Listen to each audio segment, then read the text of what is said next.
Thank you, Chair. Maybe we need as a county also to write to the state, the contractors, and ask them if they can still continue doing the work, because we have a lot of issues where now we say that the contractor you are delaying, and then the issue goes to court, and then you find that again the county is paying a lot of sorry, cost. Because of time. I thought that's the process you went through to move from 600 to 347. But still some contractors insist that they will complete their work. Senator Nyonka. Thank you, Chair. Madam Governor, I wanted to ask you a question. Whether you are aware that the Senate passed a resolution recently authorizing that by the time the new financial year starts, if you are not able to clear out all the contractors that have got pending bills with you, there is a likelihood that the controller budget is directly going to pay those people. Are you aware? I'm aware of that. Thank you. The second question I wanted to ask you is that if you can tell me that you are sure that the people, you see, Mama County, what we found out is that many of the governors who came in, they found contractors who were working with the previous regimes, and in fact some of them were even punishing them by refusing to release their payments because either they were friends of the former executive or they were friends. Do you have any cases where I should be worried about in Meru, where you have either victimized or you have put out somebody, cell phone his company because they were not agreeing with you? That is so important for me because it's good for the record. Thank you, Senator. We have no such issues in Meru, and we will not even have them at any given time. Yes. Thank you, Chair. So you are ineligible bills of 347.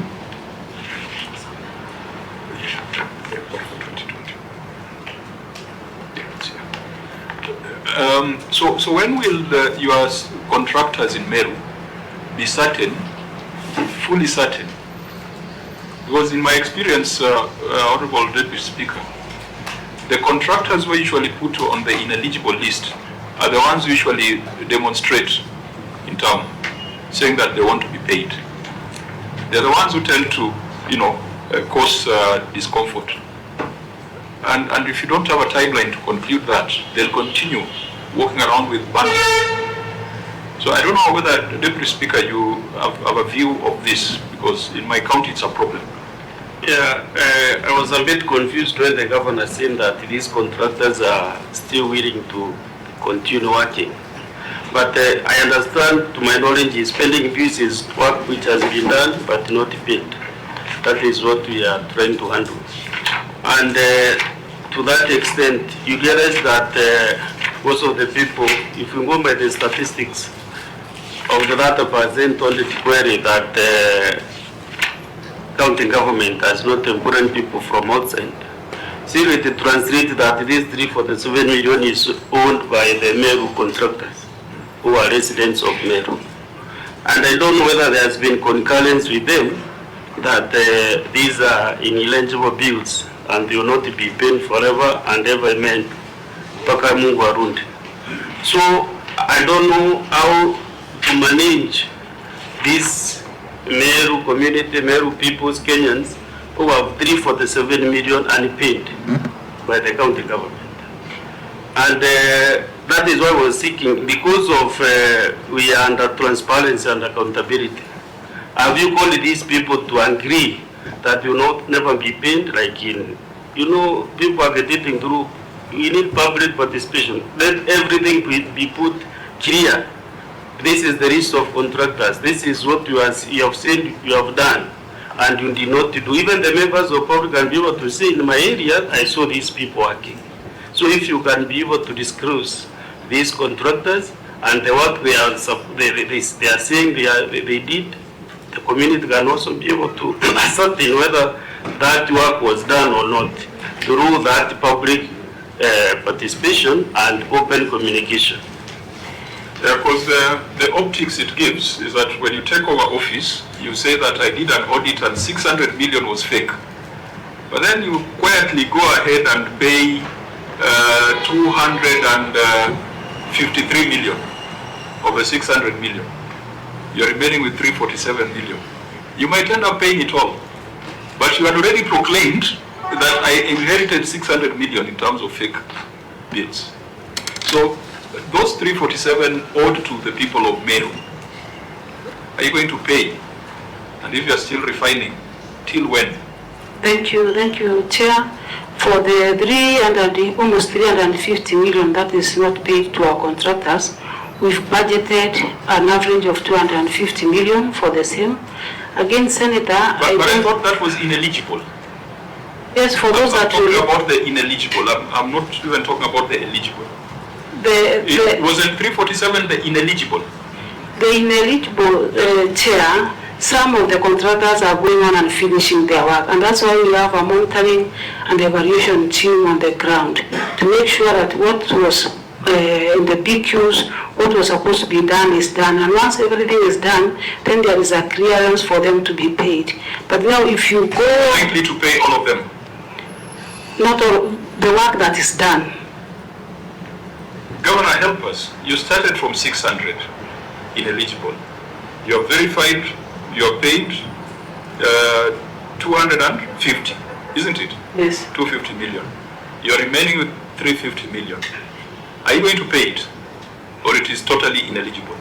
We are going to pay once the work is done. So what made them ineligible in the first place? It was because it was done halfway, three-quarter. Some of them have just been... a pending bill is on the basis of work done. So if it's done halfway, then the bill is for the half the work. But it is not so in counties. You find that it's a pending bill, but the work is not done. That's what we inherited. Then it is completely ineligible. Yes. You are confusing me, Governor. If you have said it is ineligible, and you are saying that work is going on, And so, okay, Chair, thank you. So are we sanitizing an illegality? Okay, Chair, maybe I can give a bit some facts. This ineligible. It's not that the Speaker is here. He must throw us out of here in the past 1 minute. So, Mr. Speaker, if you can indulge us for 5 minutes. It's only that not myself, but the policy of the Senate is that at the sitting time there should be no committee sitting. Especially now at 2:30. If you grant us only 5 minutes, we... No, I have no power to do that from my seat. Because we are supposed to be giving quorum in the Senate. Yes. Yes. So I have no power to give any... So I'll use my discretion to award us 4 minutes only. Okay, Chair, thank you. Okay, on this matter of ineligible or unpayable bills, okay, there are a number of them that will never be paid, because if it was a supply that had been requisited for payment and that person, that individual, did not provide any supply, then that individual, that contractor, will not be given anything. The ones that are coming from ineligible to legible are those bills that maybe it was a contract or a project that was halfway done or was done shortly, but then the contractor committed and has done the works, and those works have been evaluated by the monitoring team to ensure that they have been done as per the descriptions or as per the PQs. So, however, for those that were not delivered, there are those people that deliver gas, deliver air. If you deliver air, then you cannot be paid. Now let's leave it there. Senator Nyonka has asked the right question, whether you received the certificate from the Senate on the motion that we passed. We shall be pursuing implementation of that motion, and then all these things we're discussing will come out. We must terminate our conversation. Auditor General, insurance procurement has always been a problem in Meru.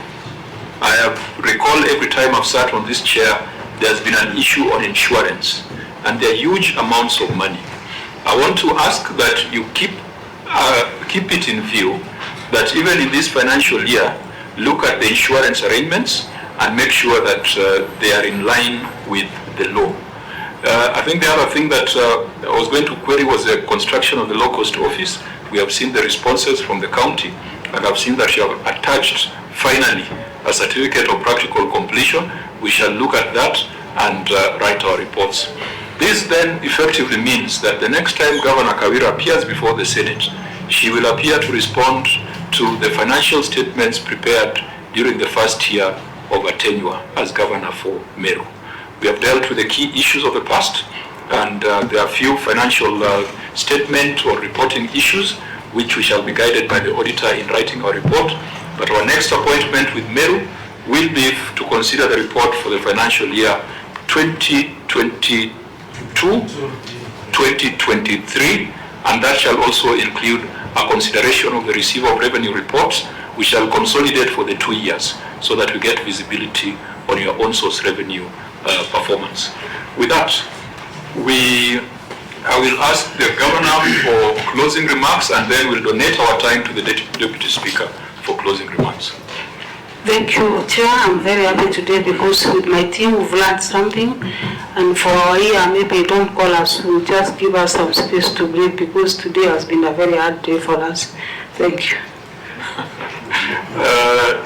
Say something. Okay, Senator Nyonka, please. Governor Kawira, thank you. I'm more comfortable now because I have looked at the team you have. The two gentlemen on your right and left, they've actually done well. I hope you will allow them to engage with the Auditor General so that next time you come, you find that we are able to move fast and we sort out the issues. Thank you for paying attention to that. Thank you. Finally, Deputy Speaker. Thank you, Chair, for this session and for the invitation. I'm happy for that interaction, and the Auditor General, I think, has recorded the grey areas that we have in the county. I really plead with the government and the management to expedite the pending bills, because those are people that are representing the Senate who have not been paid this far.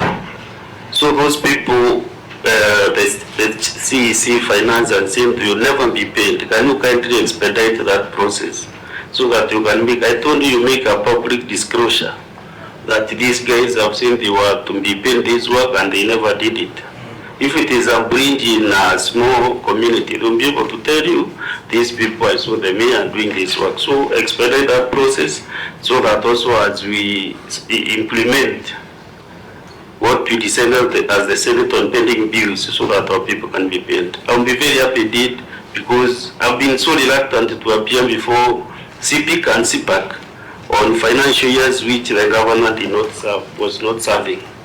So I'll be very, very happy indeed during the next session because we'll be handling the financial statements when she is serving. So now she can be able to own the whole process because the 2021-2022 was another year for another governor. So as we have been putting it in liaison committee, I'll be very happy, and I want to thank you, Chair, for coming to speed to now the current governors when they are serving. So I'll be very happy to listen to what the Auditor Generals are saying.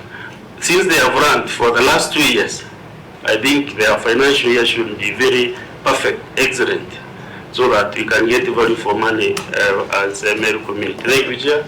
And thank you. I must conclude by Mr. Speaker and Governor for Meru.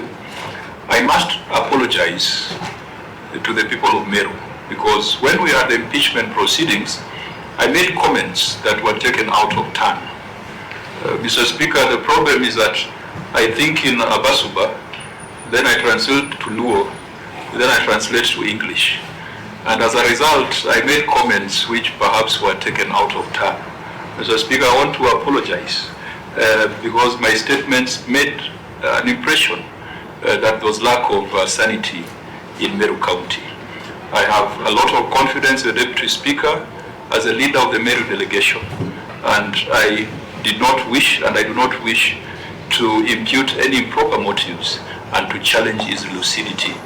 And the same case applies to the governor and the entire delegation that she has come with and everybody in the Meru community. Mr. Speaker, I felt obliged that I must set the record straight and to confirm that I hold you and the entire delegation that you represent in the highest regard.